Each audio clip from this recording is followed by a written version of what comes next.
Alright, start of my entire series of Overwatch 2 skill trees. Gonna start with Tracer.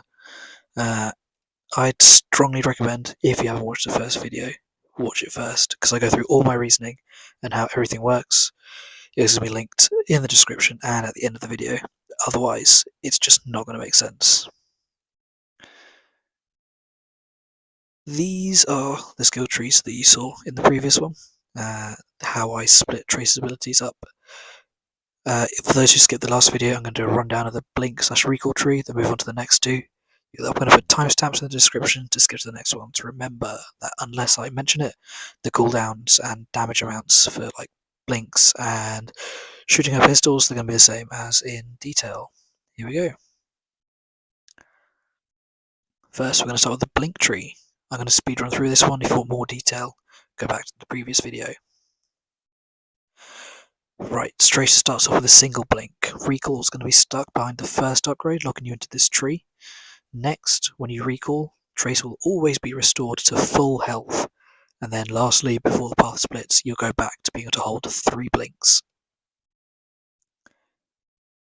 The top path for Tracer improves the blinks and makes them electric. In terms of lore, we've not seen anything to back this up, but Winston can probably do something. I thought that as Tracer makes her way across the tree, her chest piece would change cosmetically as Athena or Winston or Torb or whoever tinkers with it. The bottom path gives Tracer more utility when using recall, giving her a brief boost once she uses it, allows her to use her teammates as recall anchors, so teleports them instead of where she was 3 seconds ago, and then also shares that bonus with her teammates. Finally, the quote-unquote ultimate upgrade is a sort of mode shift. Once you press Q, you set an anchor wherever you are, and both blinks and recall will have no cooldown for a short amount of time. Whew, that was quick. Let's go to the next one. Ooh, pink. Right, this is the next tree, and it's all about the pulse bomb. For the other characters, their ultimate ability is built a couple times each round, but a good Tracer will probably have their pulse on cooldown, especially when you're facing off against AI with no shields, and if they don't tinker with how ult is generated, I'd expect Tracer players to build their ult fast enough to justify being a whole upgrade tree for it.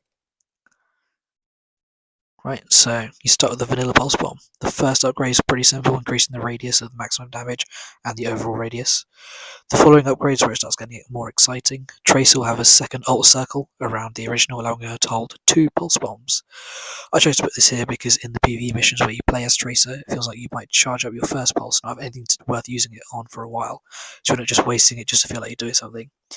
To balance, I thought that when you use pulse with one being charged and say 40% be charged with the second ring, you use up 100% and are left with less than 40% on your next pulse bomb. You could think in the way that the second ring will require more ultimate points to fill. In terms of actual numbers, I've got no idea. And then lastly, for this path before they split, we've got just a very simple damage up. Here's the top path. It's going to have an elemental theme of fire. First, I'm going to have Pulse scorch the environment around where it explodes. That's going to be walls and the floor, maybe ceilings as well. Enemies that touch it by walking or being knocked into it, like via Lucio Boop or Doomfist Punch, will take fire damage. Next upgrade, when Pulse goes off, it releases waves of fire instead of exploding. It therefore won't kill Trace anymore with the explosion. But the waves will dissipate over time and then they can ignite enemies, another type of damage. Finally, a shorter fuse on Pulse Bomb makes it effective almost straight away from when you press Q. If you go down to the bottom path here, this one has a different element effect of lightning, another RPG classic. The first upgrade you see makes the explosion electric, and enemies that don't get killed by the blast will be stunned for a short time. Next, another fantasy classic is chain lightning.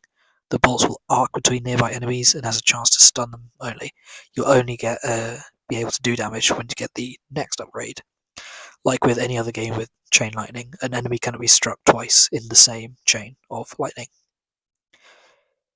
And here is the ultimate upgrade, Pulse. This one's taken from the BlizzCon Live presentation, but I think it's going to be still so sick to see.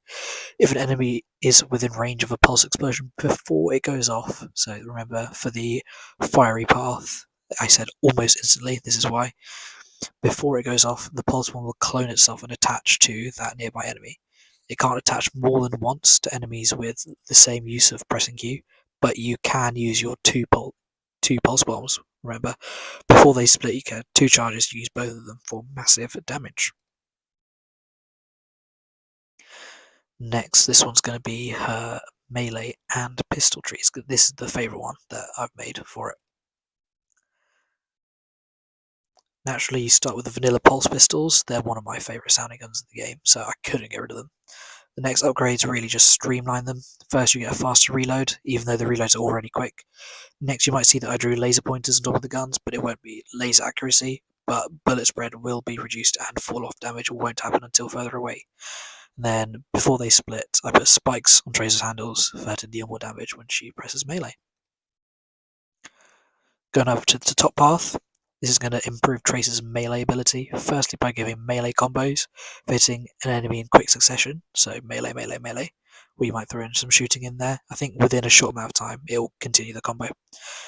Next, melee hits will happen faster, flurry of blows, like type thing from Dungeons and Dragons. I've drawn boxing gloves here, but I expect Tracer to get creative with the butts of her guns more than just, punching. Lastly, if you can get behind an enemy's back, it should be easy with your blink, because that's one of your basic abilities. You can melee them to knock them prone. If they still have the technology where parts of bots get blown off individually in the Overwatch 2 engine, I'd like melee to deal more damage to, like the joint areas of Omnics or their backs as well. Going down to the bottom, every fantasy shooter needs a character with a heat mechanic, so I slap that onto Tracer. The heat will build up as you shoot, allowing you to shoot for longer than an average Tracer with 40 bullets, but the wait to discharge that heat will be longer than, normal reload. If you can fill the heat meter though, you'll overheat, you won't be able to fight until all the heat is completely gone. The next upgrade uses a button that most games don't pin features to, that's the reload button. Only if you overheat your pistols, you can press your reload button to release an explosion and diffuse some of your heat instantly. I don't want it to be spammable, so I say limit this to once per reload. Then, for the final upgrade, an improved heat capacitor will let you shoot for longer and also discharge when you aren't overheated. I know you can see at any level in my writing there, but it might be safer to just put a notch at maybe 50% heat. I reckon the checklist would be the last time you were at 0%.